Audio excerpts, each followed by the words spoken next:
কখনো কখনো আপনি এমন কিছু সমস্যার মুখোমুখি হন যে মনের মাঝে প্রশ্ন আসে, আমাকে কেন এই সমস্যার মোকাবেলা করতে হবে? আপনাদেরকে একটা কথা জিজ্ঞেস করি, ইউসুফ আলাইহিস সালাম তো 8-9 বছরের এক বালক ছিলেন মাত্র। শিশু মানে তো নিষ্পাপ। একজন শিশু এমন কি করতে পারে যার জন্য সে কিডন্যাপ হতে পারে? একজন শিশু এমন কি অন্যায় করতে পারে যার কারণে সে কুয়ার মধ্যে নিক্ষিপ্ত হবে? একজন শিশু কি করতে পারে যার কারণে সে দাস হিসেবে বিকৃত হবে ভিন্ন একটি দেশে?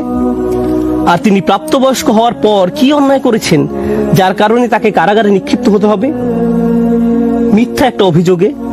তিনি তো নিজের অন্যায়ের কারণে জেল খাটেননি, তিনি নির্দোষ ছিলেন, আর তাকে এতগুলো বছর জেলে কাটাতে হয়। তাকে জীবনে এমন সব পরিস্থিতির ভেতর দিয়ে যেতে হয়, অন্য কারো এমন হলে বলতো, ভাই জীবন অন্যায্য, কি বা করার আছে, জীবন অন্যায্য।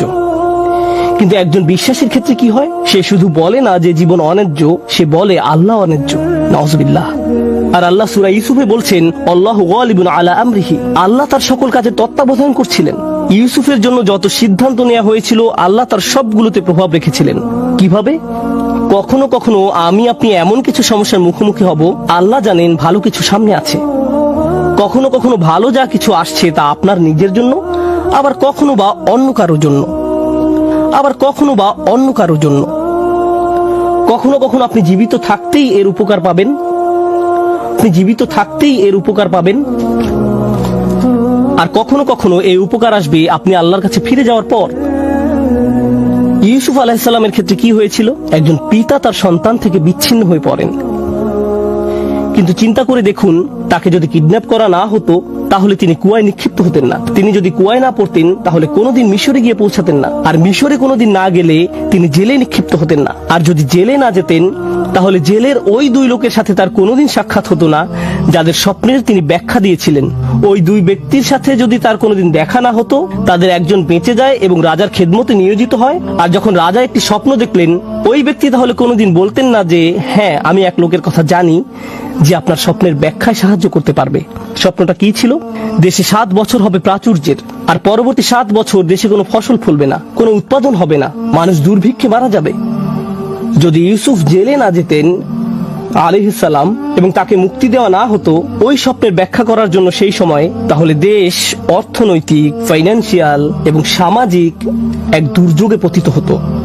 লক্ষ লক্ষ শিশু দুর্ভিক্ষে মারা যেত। একজন শিশু কষ্ট স্বীকার করলো কয়েক বছরের জন্য। এক শিশুর কষ্ট স্বীকারের ফলে আল্লাহর পরিকল্পনা ছিল অগণিত পরিবারকে অনাহারে সন্তান হারানোর বেদনা থেকে রক্ষা করবেন। এই পরিকল্পনার কারণে ইউসুফ আলাইহিস সালাম জেল থেকে ফিরে এসে স্বপ্নের ব্যাখ্যা করলেন এবং অর্থ মন্ত্রণালয়ের দায়িত্ব নিলেন। আমার এক বন্ধুর নাম হয়তো আপনারা শুনে থাকবেন, তার নাম রবার্ট ডেভিলা। আমি ওই বোনকে তার সম্পর্কে জিজ্ঞেস করেছিলাম। সে বলল সে তার কথা শুনেছে। সে তার শরীরের কোনো অংশ নাড়াতে পারে না, শুধু মুখমণ্ডল ছাড়া। সে কি এমন অন্যায় করেছে যার কারণে এমন পরিস্থিতি? কিছুই না।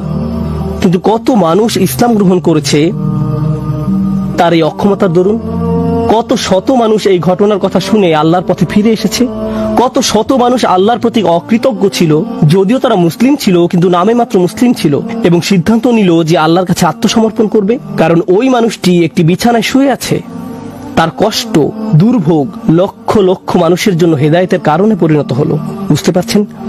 কখনো কখনো আমি আপনি কষ্টকর অবস্থায় পতিত হই, যা আসলে খুবই সামান্য, এমন অসংখ্য কল্যাণ আর এমন অসংখ্য উপকারের জন্য, যা হয় এখন আমার কাছে আসবে, নতুবা আল্লাহর কাছে ফেরত যাওয়ার পর আমি এর উপকার ভোগ করব। সুতরাং আমাদের দোয়া কোনো কিছু অর্ডার করার মতো নয়।